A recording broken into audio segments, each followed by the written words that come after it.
Eu estou falando com vocês aqui nesta quarta-feira, dia 31. Opa, amanhã de agosto, hein? Amanhã, dia 1º, começa a Semana da Pátria, hein? Quem tiver bandeira do Brasil, ó, vai colocando na janela, onde for possível, no carro, né? Eu já bordei aqui as minhas janelas todas do apartamento com bandeiras do Brasil. Mas eu estou falando com vocês aqui no dia 31 de agosto, último dia do mês de agosto, né? Primavera daqui a pouco está começando, céu azul em Porto Alegre, sol forte, temperatura amena.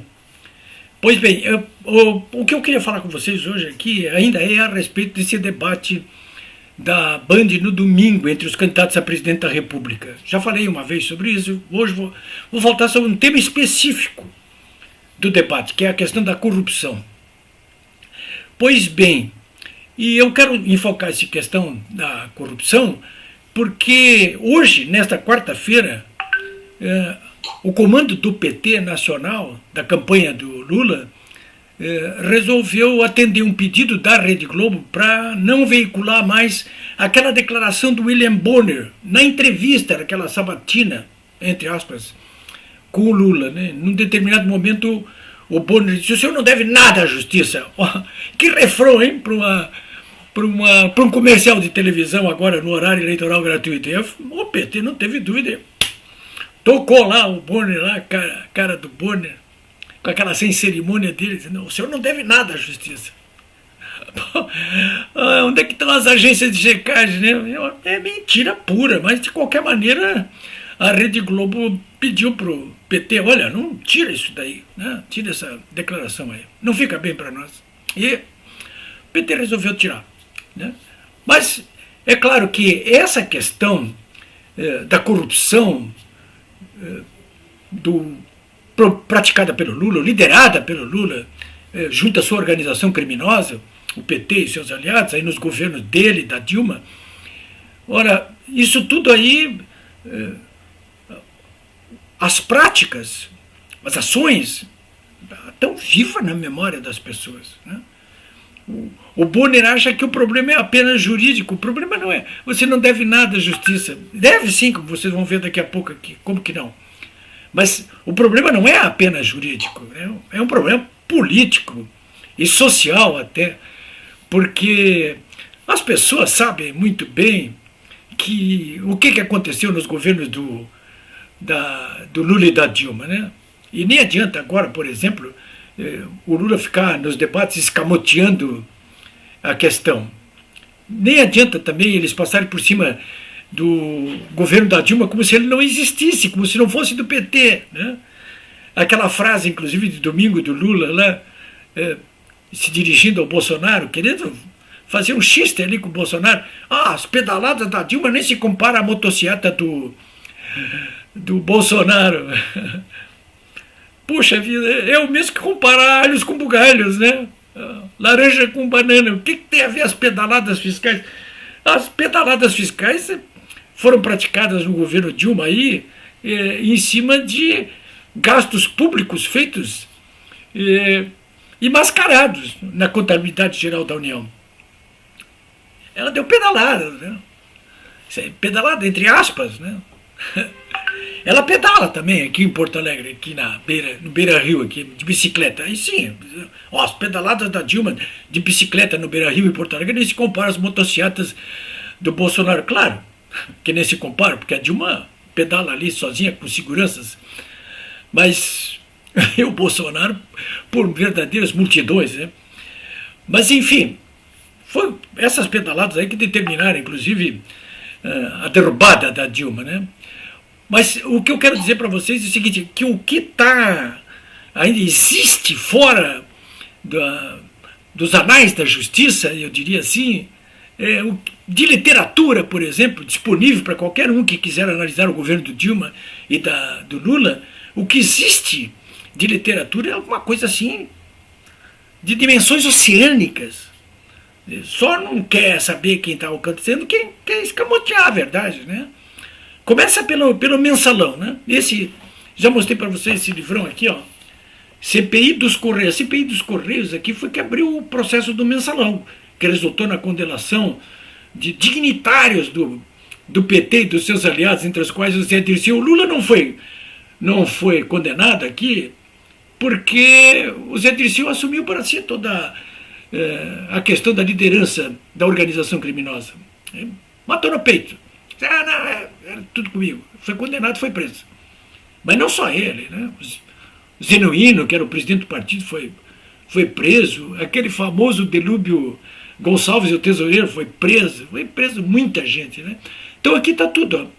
CPI dos Correios, é 1000 páginas, não é brincadeira. Isso aqui é o dobro do tamanho de um livro normal, né? Eu acho que se você procurar em algum sebo aí, deve conseguir algum exemplar disso aqui. Mas vale a pena, porque isso aqui é um raio-x da corrupção no governo do Lula, né? E com ênfase para essa questão do mensalão, a CPI dos Correios, ó. Do mensalão. É isso aí, ó. 29 de março de 2006 saiu esse relatório aqui. Devastador. Essa gente tinha que estar presa desde aquela época e não sair mais da cadeia. É isso aí. Esse é o mensalão. Foi o primeiro grande episódio. Mas o PT não aprende, né? O Lula não aprendeu nunca, né? Eles são daqueles que eles não aprenderam nada e não esquecem nada, né? É isso aí, isso é que explica, né? Agora, sobre os governos e a corrupção e a má gestão dos governos do Lula e da Dilma, há uma literatura enorme aí. Eu até ia falar com vocês sobre essas questões jurídicas do Lula, que ele está respondendo ainda, processos penais, inclusive, mas vou ficar por aqui, só tratando dessa questão da literatura existente sobre a corrupção e a má gestão nos governos do PT, né? Aqui, esse livro aqui é uma autobiografia do Roberto Jefferson. Está preso o Roberto Jefferson. O Lula que devia estar preso e ele que está preso, né? Roberto Jefferson aqui, ó. Nervos de Aço. Nervos de Aço aqui ele estava fazendo uma alusão ao Lupicínio, a música do Lupicínio Rodrigo, que é gaúcho, né? Nervos de Aço. Ele conta tudo. Pois que foi o político que deu um passo inicial para acabar para incluir o mensalão, Roberto Jefferson, né? Vale a pena ler aqui, porque ele conta que avisou o Lula, olha, tem corrupção, está acontecendo isso, estão comprando parlamentares. Ele entrou em 1000 detalhes. Não foi ouvido, quiseram armar uma arapuca para cima dele e ele acabou indo lá para a Câmara dos Deputados, naquele famoso discurso com o Zé Dirceu olhando para a cara dele e ele dizendo assim: você faz despertar os meus piores instintos, Zé Dirceu. Saia agora do governo, senão eu derrubo o presidente. E ele saiu, né? Então tá aqui. E o Zé Dirceu está aqui também, tem um trabalho, um livro muito interessante aqui, Dirceu, ó, a biografia, o jornalista Otávio Cabral. Esse Otávio Cabral aqui na época era casado com a Vera Magalhães. Otávio Cabral sempre foi ligado muito ao PSDB, mas era casado com a Vera Magalhães. Essa que o Bolsonaro esculhambou no domingo aí, porque fez uma pergunta impertinente e imprópria para ele, né? Provocativa, na verdade.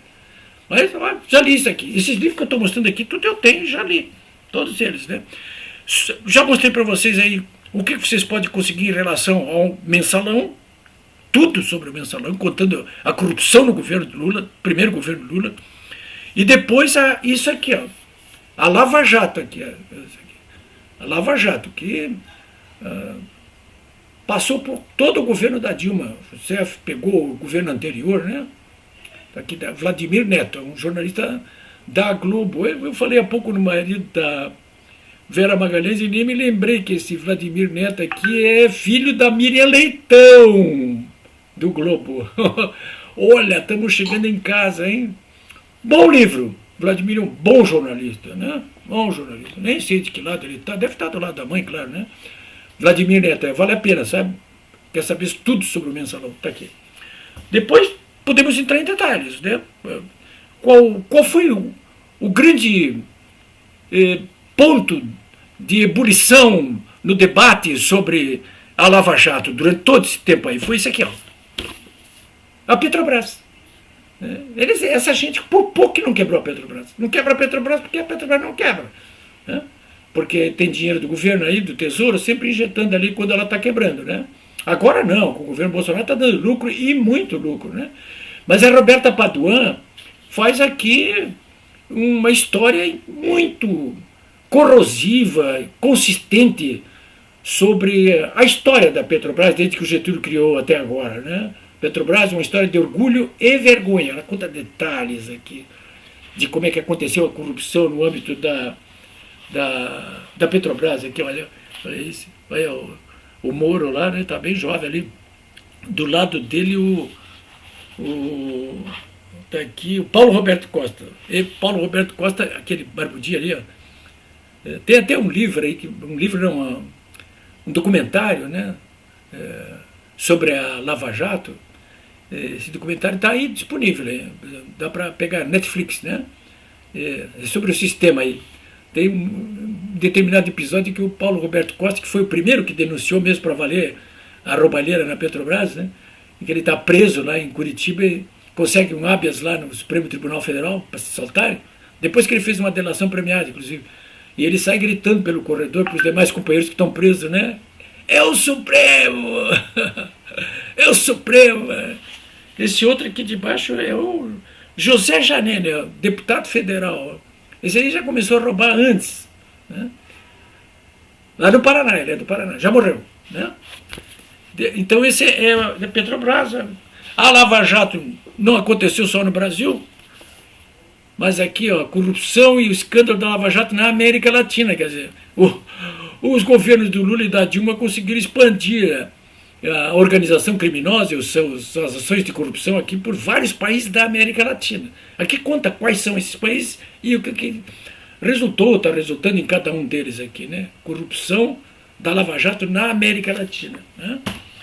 Depois, então, aqui, euforia e fracasso do Brasil Grande, aquela coisa da política externa brasileira, das multinacionais brasileiras, né?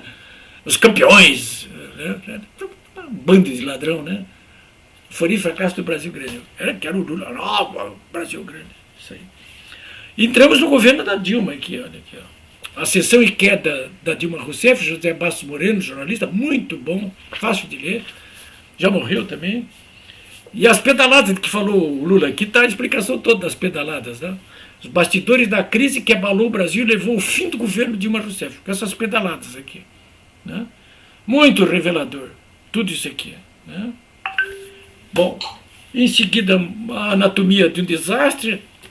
A Dilma quebrou o país, né? Entregou o país, foi deposta. Quando ela saiu, a inflação estava de 2 dígitos para cima, o PIB estava registrando aí a pior queda desde 1500.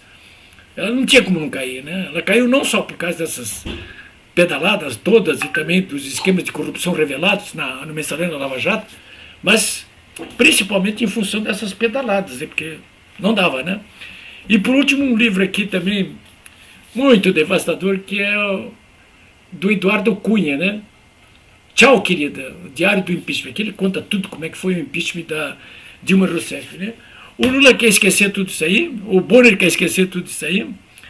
Ele pode até mistificar a respeito das decisões judiciais que foram tomadas até agora e que beneficiaram o Lula, algumas delas, a maioria delas, por parte dos seus amigos do Supremo Tribunal Federal. Mas, olha, senhores, vou ser bem sincero com vocês, é possível enganar muita gente durante muito tempo, mas não é possível enganar todas as pessoas o tempo todo e eternamente. Não é possível, né? Você engana todas as pessoas durante um certo tempo, ou durante todo o tempo, mas não dá para enganar, durante todo o tempo não dá para enganar. Fiz uma confusão aí com isso, mas é mais ou menos isso aí que eu quis dizer, né? Que não dá para enganar todo mundo o tempo todo, não é possível, né? Engana durante um período, mas não o tempo todo, principalmente pessoas que querem estar informadas, né? E a minha tarefa aqui justamente é trazer essas informações para vocês, né? Se alguém quiser anotar esses livros aí, eu sugiro que grave esse. Aliás, já está gravado aí no meu blog polibiobraga.com.br, né? Vão ali, rebobina e vai pegando o nome de cada livro desses aí. E procura depois na internet aí. Na Mercado Livre, então no Google, na Amazon, ou em algum também sebo. Mas é possível conseguir isso aí. Tem alguns deles, como eu já disse há pouco aí, que são vitais, assim, né? Que é esse relatório da CPI do Mensalão, que conta tudo sobre o Mensalão, e esse livro sobre a Lava Jato do Vladimir Neto, né? Os outros, se quiserem entrar em detalhes, Eu sugiro, principalmente para vocês debaterem com essas pessoas que querem nos enganar ou querem se enganar, né? Mas não passarão. Daqui a 32 dias nós vamos dar a resposta nas urnas aí, tenho certeza. É isso aí, senhores.